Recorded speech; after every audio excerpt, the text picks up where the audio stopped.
नमस्कार। आज हम जो देखने जा रहे हैं यह है पद परिचय। पद के बारे में पहले भी जानकारी दी थी, एक बार फिर बता रहा हूं। पद किसे कहते हैं पहले इसे समझिएगा। पद कहते हैं हर वो स्वतंत्र शब्द जो किसी वाक्य के नियम में बन जाता है उसे पद कहते हैं। समझने के लिए देखिएगा, कै को मैंने हल लगाया, इसको कहेंगे व्यंजन। इसके साथ में यदि हम एस वर्ग को और जोड़ दें तो यह बन जाएगा कै, और इस कै को कहेंगे अक्षर। अक्षर और अक्षरों के मेल से शब्द बनता है, जैसे कमल। और शब्द जब आपस में जुड़ जाते हैं, दो या दो से अधिक शब्द जब आपस में जुड़ जाते हैं तो उन्हें कहते हैं पद। तो हमारे पास ये बनते हैं पद, और इन्हीं का हमें परिचय देना होता है। पद परिचय को याद करने के लिए और समझने के लिए हमें सबसे पहले इन 5 चीजों को समझना पड़ेगा, क्योंकि 6 प्रकार का कोई पद या शब्द नहीं होता, केवल 5 प्रकार के शब्द या पद होते हैं। तो देखिए कौन कौन से होते हैं: संज्ञा, सर्वनाम, क्रिया, विशेषण और अव्यय।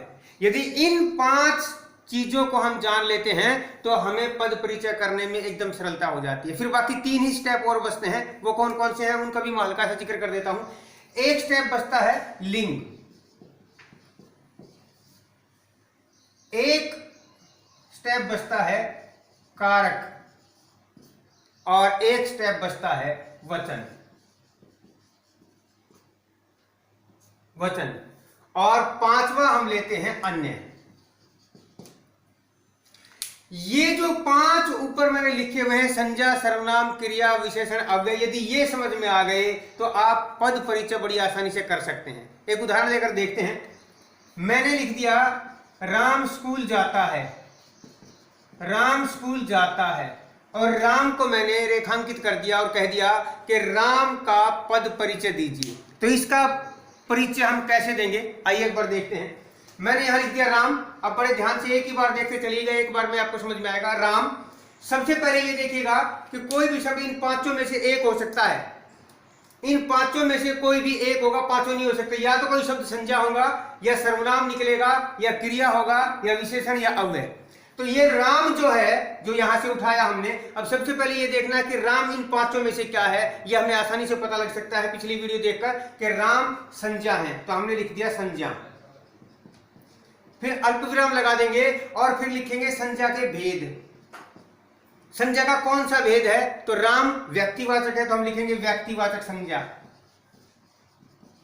व्यक्तिवाचक संज्ञा।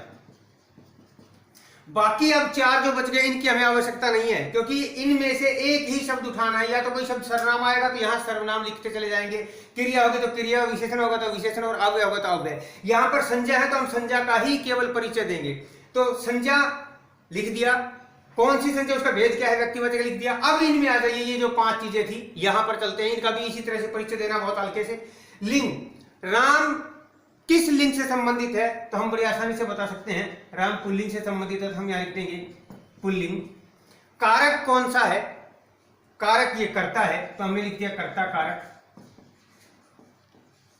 फिर आप विराम लगा दिया। फिर लिखेंगे वचन। वचन कौन सा है, या राम एक वचन है या बहुवचन है, तो एक वचन, तो हम लिख देंगे एक वचन।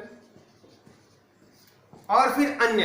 अन्य में 2 चीजें आप देखिएगा, या तो उस पद का संबंध कर्ता से होगा, कर्म से होगा, या क्रिया से होगा। या जो भी शब्द आया है कर्म से या क्रिया से उसका संबंध, या कर्ता से उसका संबंध होगा, वो संबंध यहां लिखना होता है। ये आवश्यक नहीं होता, परंतु कई बार इसको पूछा भी जाता है। तो हम राम का संबंध लिख सकते हैं जाता है क्रिया से, राम,